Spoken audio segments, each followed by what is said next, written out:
Bonjour à tous et bienvenue à l'entretien de France 24. Avec nous en plateau, Jinan, jeune femme yazidi du Kurdistan irakien qui vient de publier un témoignage bouleversant sur son expérience comme esclave de Daesh. Récit coécrit avec le journaliste Thierry Oberlé aux éditions Fayard. Jinan, bonjour. Merci beaucoup d'être avec nous. Alors vous racontez comment vous avez été capturée, maltraitée, vendue par les hommes de l'État islamique. Comme d'autres centaines de femmes, vous avez réussi à vous enfuir. Ce calvaire a duré quand même 3 mois. Qu'est-ce que signifie d'être esclave pendant 3 mois aux mains de Daesh? La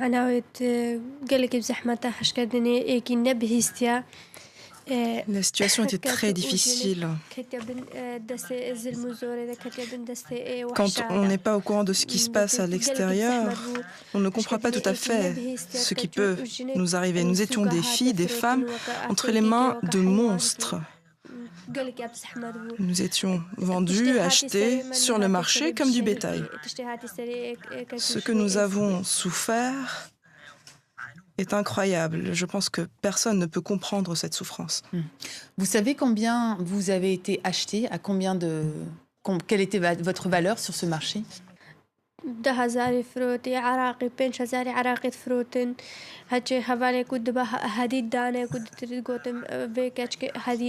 Entre 5 et 10 000 livres irakiennes, itinéraires irakiens. Certaines filles étaient vendues en promotion, si l'on peut dire. En promotion, vous expliquez aussi que, en fonction de l'âge, en fonction de la beauté, de l'apparence physique, les filles étaient aussi triées, données à certains ou réservées à d'autres.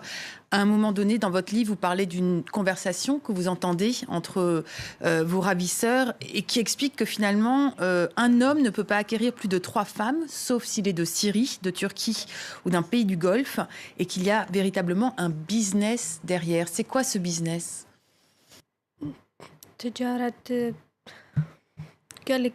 قالك تشتكي أو تجارة كاتوجيني إزدياد كن تشكل دستة كاتوجيني Effectivement, on vendait les femmes et les filles yézidis sur le marché. Ces dernières ne pouvaient pas se défendre. Elles n'avaient aucun moyen d'échapper. Et ces derniers, effectivement, pouvaient acheter jusqu'à 3 femmes. Nous n'avions aucun mot à dire et aucun moyen de nous défendre.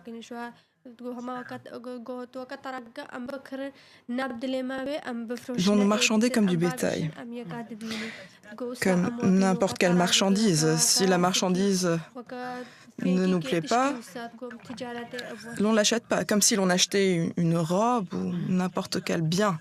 Et donc c'était vraiment un business à leurs yeux. Qu'est-ce qu'attendaient de vous, vos ravisseurs? Qu'est-ce que vous étiez obligés de faire au quotidien? Et quels sont les traitements que vous avez subis? La vie était très difficile. Nous étions torturés, battus. On me demandait d'être à leur service, de leur préparer de quoi manger, de laver leurs habits et de nettoyer leur maison. Beaucoup de femmes yézidis ont été également violées. Vous dites que vous n'avez pas été violée. Vous savez comment vous avez pu échapper à ce sort? Il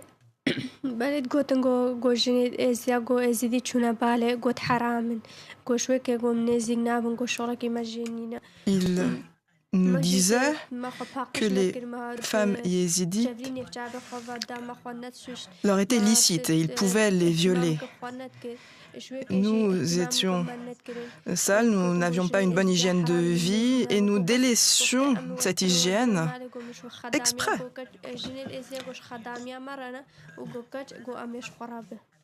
Et il nous disait que s'il nous achetait sur le marché, nous autres femmes un peu plus âgées, c'était pour faire le ménage. Quant aux filles plus jeunes, elles étaient là comme esclaves sexuelles. Quand vous dites jeune âgée, vous n'êtes quand même pas particulièrement âgée. On vous considérait comme âgée. C'est ça. Donc c'était des mineurs essentiellement. À leurs yeux, l'âge idéal est 12 ans ou un peu plus. Donc À leurs yeux, oui, j'étais âgée. J'avais passé l'âge. Vous racontez aussi comment vos ravisseurs essayent de vous convertir à l'islam parce qu'ils considèrent que les yézidis sont des païens. Alors, il faut dire que les yézidis, c'est une religion pré-islamique qui a plus de 6000 ans. Comment est-ce qu'ils essayaient de vous convertir ? Ils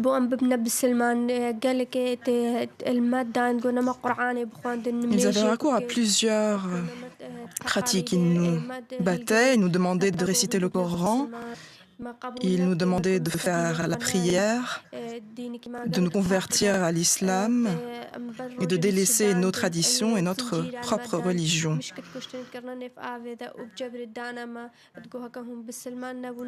Ils nous forçaient à pratiquer les pratiques musulmanes et ils nous menaçaient d'électrochocs si l'on refusait de nous convertir. Nous avons répondu que nous étions prêtes à supporter ces violences et que nous n'allons pas nous convertir. Donc vous avez résisté.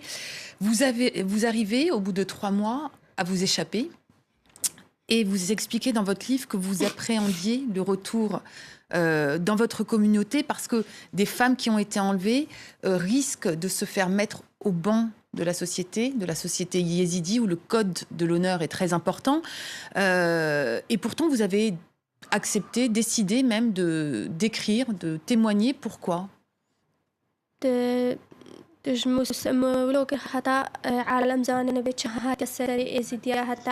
décidé de faire ce témoignage pour que le monde entier sache ce qui se passe et le sort réservé aux yézidis, afin qu'une force internationale soit mise en place pour aider les yézidis.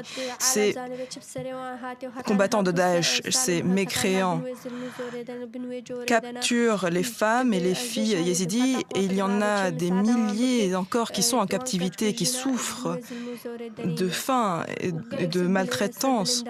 Et donc, j'aimerais que leur sort soit libéré. Et donc, je suis très fière de livrer ce témoignage.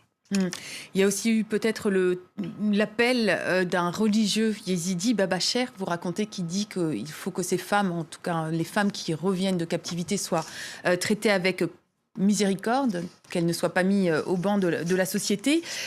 Vous dites que dans votre combat, votre appel, votre témoignage, c'est un appel à la communauté internationale pour agir.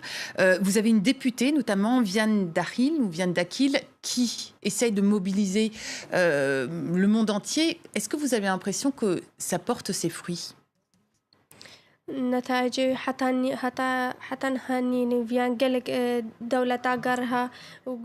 ne vois pas beaucoup de résultats, malheureusement, à ces appels et à cette mobilisation. Cette députée que vous avez mentionnée s'est adressée à beaucoup de pays du monde, mais pour l'instant, nous n'avons pas le soutien qu'il nous faut. Vous dites dans votre livre également que vous avez été contacté par beaucoup d'associations, beaucoup d'ONG, mais que finalement, aucune aide n'était arrivée. Vous concernant, quelles étaient les associations qui vous ont contacté, par exemple ?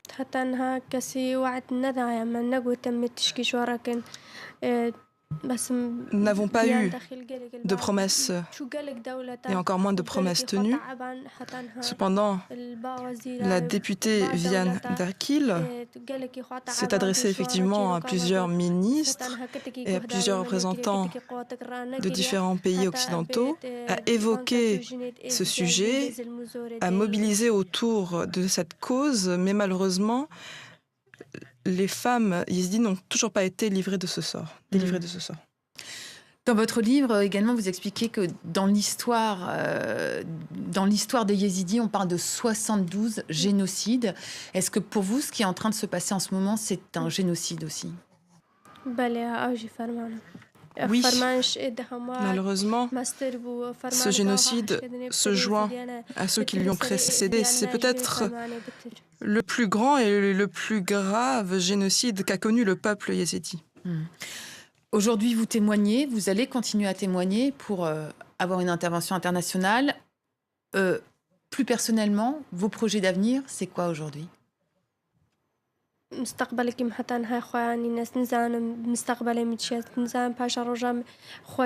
J'ai du mal à concevoir mon avenir proche. Je ne sais pas s'il sera joyeux ou plus lugubre. Car il y a encore beaucoup de femmes, de filles et d'hommes yézidis sous le joug de Daesh. Daesh, cette organisation mécréante. Et donc je ne peux pas personnellement prédire mon propre avenir. Peut-être juste en 2 mots, pouvez-vous nous dire quand même où vous habitez? Où est-ce que vous comptez vous établir prochainement? Est-ce que vous avez des projets familiaux également, puisque vous êtes marié, vous étiez marié avant de votre captivité et vous continuez toujours à être marié. Votre vie, vous l'envisagez quand même si c'est difficile d'envisager un proche avenir?